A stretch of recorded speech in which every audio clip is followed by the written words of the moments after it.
Hi friends, welcome to happy life. இந்த வீடியோவில் என்ன பார்க்க போகிறோம் அப்படின்னா, ஜிஆர்டியில் ஒரு சின்ன ஷாப்பிங் பண்ணியிருந்தேன். அந்த வீடியோவை தான் உங்கள் கூட ஷேர் பண்ணிக்க போகிறேன். சில்வர் எக்ஸ்சேஞ்ச் பண்ணலாம் அப்படின்ட்டு தான் நான் போனேன். அதை பற்றின ஃபுல் இன்ஃபர்மேஷனும் நான் உங்களுக்கு இந்த வீடியோவில் ஷேர் பண்ணுறேன். இந்த கொலுசு பார்த்திங்கன்னா வாங்கி 3 months தான் ஆகுது. அதுக்குள்ளே பார்த்திங்கன்னா இந்த இடம் விட்டுருச்சு. உங்களுக்கு நான் வீடியோ கூட போட்டிருப்பேன். 3 monthsக்குள்ளே தான் ஆகுது இந்த கொலுசு பர்ச்சேஸ் பண்ணிவிட்டு. பட் இது என்னன்னு தெரியல, உடனே வந்து கட் ஆகிடுச்சு. எப்போவுமே ஜிஆர்டியில் கொலுசு வாங்கினா ஒரு 2 to 3 years கிட்டே நம்ம யூஸ் பண்ணலாம். அந்த அளவுக்கு நல்லாயிருக்கும். லூஸ் ஆகி காலால் கழண்டு விழுற மாதிரி இருந்தால் தான் நான் மேக்ஸிமம் வந்து சேஞ்ச் பண்ணுவேன். அதிகமாக அருந்து போகாது. அப்படி ஏதாச்சும் ஒன்று ஆனால் கூட அவங்க வந்து நமக்கு ரிப்பேர் பண்ணி கொடுப்பாங்க. பட் இந்த மாடலில் என்ன சொல்கிறாங்கன்னு பார்த்தீங்கன்னா, இதை வந்து நம்ம பண்ண முடியாது. இப்படி பண்ணாலும் திரும்ப கொஞ்சம் நாளில் வந்து கட் ஆகும். இதெல்லாம் நீங்கள் டெய்லி யூஸ் பண்ணக்கூடாது அப்படின்ற மாதிரி சொல்லியிருந்தாங்க. ஆன்டிக்கில் வந்து நான் பார்த்தேன் நிறைய கொலுசு. ஆனால் வந்து பார்த்திங்கன்னா அதுக்கு ஒரு கிராமுக்கு 29 rupees வந்து எக்ஸ்ட்ரா ஆகும் அப்படின்ற மாதிரி சொல்லியிருந்தாங்க. அப்போது நார்மல் கொலுசு வாங்கினா அதுக்கு மேக்கிங் சார்ஜஸ் எதுவுமே கிடையாது. ஆன்டிக்கில் நீங்கள் பர்ச்சேஸ் பண்ணும்பொழுது நீங்கள் எக்ஸ்ட்ரா பே பண்ணணும். இப்போ 1 கிராமுக்கு வந்து நியர்லி 30 rupeesன்னு வச்சுக்கோங்களேன். அப்போ வந்து ஒரு 50 கிராம் கொலுசு வாங்கினா எந்த அளவுக்கு போகுது அப்படின்னு பாருங்கள். ஆனால் எடுத்துக்கும் பொழுது நார்மலாக சில்வர் ரேட் போட்டு அதுக்கு வந்து 25% லெஸ் பண்ணி தான் எடுத்துப்பாங்க. நேற்று சில்வரோட ரேட்டு பார்த்திங்கன்னா 126 ரூபாய் இருந்துச்சு. என்னோடய ஓல்டு கொலுசு வந்து பார்த்திங்கன்னா 36.590 இருந்துச்சு. அதில் 25% லெஸ் பண்ணிவிட்டு ரிமைனிங் இருக்கிறதுக்கு மட்டும்தான் வேல்யூ போடுவோம் அப்படின்னு சொல்லியிருந்தாங்க. இதுவே வேறு ஷாப்பில் நீங்கள் பர்ச்சேஸ் பண்ணிங்கன்னா 35% லெஸ் பண்ணிட்டு தான் எடுத்துப்போம் அப்படின்னு சொன்னாங்க. அவங்க ஷாப்லேயே வாங்கின கொலுசை இருந்தாலுமே ஸ்டோன்ஸ்லாம் இருந்துச்சு அப்படின்னா அதெல்லாம் உடச்சி எடுத்துகிட்டு அதுக்கப்புறம் மெல்ட் பண்ணி தான் எடுத்துப்போம் அப்படின்னு சொன்னாங்க. பட் வாங்கும்போது எல்லாத்துக்கும் சேர்த்து தான் நமக்கு வெயிட் போட்டு கொடுக்குறாங்க. ஸ்டோனுக்காக எதுவுமே லெஸ் பண்ணி கொடுக்கல.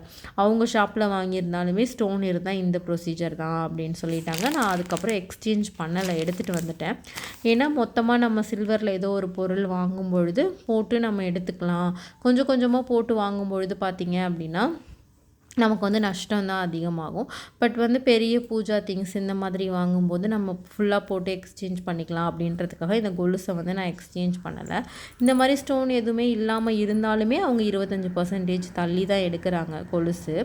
சில்வர் பாரில் வந்து பார்த்திங்கன்னா இந்த மாதிரி நமக்கு இஷ்யூ இல்லை. அவங்க ஷாப்லேயே வாங்கியிருந்தாலும் 1% தான் லெஸ் பண்ணிக்கிறாங்க.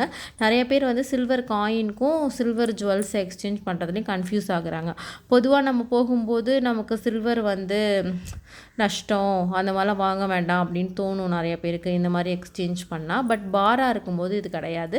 நம்ம இந்த மாதிரி பொருள் வாங்கும்போது தான். இப்போ நம்ம வாங்கும்போது கம்மியான அளவு தானே சில்வர் வாங்குகிறோம். பியூர் சில்வர்னால் 999, இது 916 தானே வரும். ஒரே ரேட்டு போடுறாங்கன்னா அது வந்து பார்த்திங்கன்னா ஒரே ரேட் தான் போடுறாங்க. ஆனால் நீங்கள் சில்வர் பாராக வாங்கும்போது எக்ஸ்ட்ரா மேக்கிங் சார்ஜஸ் வந்து சார்ஜ் பண்ணுறாங்க. இந்த மாதிரி பொருட்களாக வாங்கும்போது மேக்கிங் போடுறது கிடையாது. பட் வந்து பூஜை பொருட்களாக வாங்கும்போது மேக்கிங் சார்ஜஸும் போடுறாங்க, வேஸ்டேஜுமே வந்து போடுறாங்க. ஆன்டிக் பீசஸில் நீங்கள் கொலுசு வாங்கினாலுமே 1 கிராமுக்கு இவ்வளோ அமௌண்ட்டுன்னு எக்ஸ்ட்ரா போட்டு தான் சார்ஜ் பண்ணுறாங்க. நான் வந்து ஆன்டிக் கொலுசு வாங்கலை, நார்மல் கொலுசு தான் வாங்கியிருந்தேன். அதை உங்களுக்கு இப்போ காமிக்கிறேன். இந்த கொலுசு தான் வந்து நான் பர்ச்சேஸ் பண்ணியிருந்தேன். இது வந்து ஆன்டிக்கில் வரல. இந்த மாதிரி ஒரு ஸ்டோன் சின்னதாக கொடுத்துருந்தாலுமே இது நார்மல் கொலுசு செக்ஷனில் தான் இருந்துச்சு. அதனால மேக்கிங் சார்ஜஸ் வேஸ்டேஜ் எதுவுமே வரல.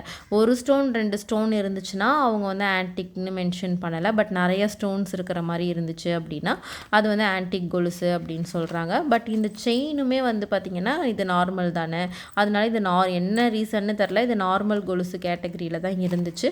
சரி, இந்த டிசைன் நல்லா இருக்கிற மாதிரி இருந்துச்சு, இது வரைக்கும் நம்ம இந்த மாதிரி பார்த்ததில்ல அப்படின்றதுக்காக பர்ச்சேஸ் பண்ணேன். உங்களுக்கு பிடிச்சிருக்கா அப்படின்னு சொல்லிட்டு கண்டிப்பாக வந்து கமெண்ட்டில் சொல்லுங்கள். நியர்லி வந்து பார்த்திங்கன்னா இது 30 கிராமுக்கு ஒரு 54 மில்லிகிராம் வந்து எக்ஸ்ட்ரா இருந்துச்சு. 30 கிராமுக்கு சில்வர் ரேட் 126 ரூபாய் போட்டிருந்தாங்க. மேக்கிங் சார்ஜஸ்லாம் எதுவுமே போடலை. அதோட வேல்யூ ப்ளஸ் இதுக்கு ஜிஎஸ்டி எல்லாமே சேர்த்து பார்த்திங்கன்னா 3900 ரூபாய் வந்துச்சு. நான் நேற்று பர்ச்சேஸ் பண்ணும்போது பார்த்திங்கன்னா கிஃப்ட்ஸ்லாம் முடிஞ்சிருச்சு. ஆடி ஆச்சரியம் கிஃப்ட் வந்து சாட்டர்டேவோட கொடுத்து முடிச்சுட்டு தான் சொன்னாங்க. அதனால எனக்கு ஆடி ஆச்சரியம்லேருந்து நான் எந்த கிஃப்ட்டும் வந்து பர்ச்சேஸ் பண்ணலை. இந்த கொலுசு தான் வந்து எடுத்திருந்தேன். எப்படி இருக்குது அப்படின்னு சொல்லிட்டு கண்டிப்பாக வந்து கமெண்ட் செக்ஷனில் சொல்லுங்கள். என்னோடய அட்வைஸ் என்னன்னு பார்த்தீங்கன்னா, இந்த மாதிரி கொலுசுலாம் ரெகுலர் யூஸ்க்கு வாங்காதீங்க. பார்க்குறதுக்கு ரொம்ப அழகாக தான் இருக்குது. பட் அவங்க வாங்கும்போதே சொன்னாங்க இது எந்த அளவுக்கு லைஃப் வரும்னு தெரியல, நீங்கள் யூஸ் பண்ணுறதை பொறுத்து அப்படின்ற மாதிரி. நம்ம என்னதான் பார்த்து பார்த்து வச்சுருந்தாலுமே சிலதெல்லாம் நம்மளால் அவாய்ட் பண்ண முடியல இல்லையா. ஒரு கொலுசு பார்க்குறதுக்கு அப்படியே இருக்குது, இந்த ஒரு இடத்துல வந்து டேமேஜ் ஆகிடுச்சு. இப்போ லோக்கலில் எந்த ஆசாரிக்கிட்டையாவது கேட்கணும், இதை பற்ற வச்சு கொடுப்பீங்களா அப்படின்னு. கொடுத்தாங்கன்னா நம்ம இன்னும் கொஞ்ச நாள் யூஸ் பண்ணலாம், இல்லைனா நம்ம இதை எக்ஸ்சேஞ்ச் பண்ணி தான் ஆகணும், வேறு வழி இல்லை. இந்த மாதிரி எக்ஸ்சேஞ்ச் பண்ணும் பொழுது கம்மியான அமௌண்ட்டுக்கு எடுக்கிறாங்கன்னா நம்ம கொலுசு இதெல்லாம் கொஞ்சம் சேவ் பண்ணி வச்சுட்டு ஓரளவுக்கு ஒரு பெரிய பொருளாவோ இல்லை சில்வர் காயினாவோ மொத்தமாக போட்டுட்டு பர்ச்சேஸ் பண்ணிக்கோங்க. அப்பப்போ வந்து சேஞ்ச் பண்ணாதீங்க அப்படின்னு தான் சொல்வேன். இந்த வீடியோ ஓரளவுக்கு உங்களுக்கு யூஸ்ஃபுல்லாக இருந்திருக்கும்னு நினைக்கிறேன். யூஸ்ஃபுல்லாக இருந்துச்சுன்னா சேனலை சப்ஸ்கிரைப் பண்ணாமல் பார்த்துட்டு இருந்தீங்கன்னா சப்ஸ்கிரைப் பண்ணிக்கோங்க. ஆர்ஹெச் சிஸ்டர் ஏன் வந்து ப்ரிடிக்ஷன் போடலை, ஏன் வந்து கமெண்ட் பண்ணல அப்படின்னு சொல்லி கொஞ்சம் பேர் கேட்டிருந்தீங்க. எனக்கும் தெரியல. நான் எல்லாருக்கும் ரிப்ளையும் 1 by 1 பண்ணிட்டு தான் இருக்கேன். ஆனால் எகெயின் அண்ட் எகெயின் கமெண்ட் பண்ணுறீங்க. நானும் அவங்களுக்கு மெயில் பண்ணி பார்த்தேன். மொபைல் கான்டாக்ட்லாம் எதுவும் அவங்களுக்கும் எனக்கும் இல்லை. மெயில் பண்ணேன், அவங்க ரிப்ளை பண்ணல. சப்போஸ் அவங்க கமெண்ட் பண்ணுறதுக்கு முன்னாடி ரிப்ளை பண்ணாங்கன்னா நான் சொல்கிறேன். அப்படி அவங்க ஆக்டிவாக வந்து ஆன்லைனில் இருந்தாங்கன்னா சேனலுக்கும் கமெண்ட் பண்ணுவாங்க. என்னால் முடிஞ்ச அளவுக்கு ஏதோ உங்களுக்கு ப்ரிடிக்ஷனும் கோல்டு ரேட்டும் அப்டேட் பண்ணுறேன். கண்டிப்பாக யூஸ்ஃபுல்லாக இருக்கும் உங்களுக்கு அப்படின்னு நினைக்கிறேன். தொடர்ந்து நம்ம சேனலில் நிறைய யூஸ்ஃபுல்லான வீடியோஸ் வந்து அப்லோட் பண்ணலான்ட்டு இருக்கேன். உங்களோட சப்போர்ட் வேணும். ஒரு 2-3 வீடியோஸ்க்காக வந்து பார்த்திங்கன்னா வியூஸ் கம்மியாயிடுச்சு. தம்ப்நெயில் நம்ம வேறு மாதிரி வைக்கிறதால நம்ம வீடியோஸ் அப்படின்றது தெரியலையா இல்லை என்ன ரீசன்னு தெரில.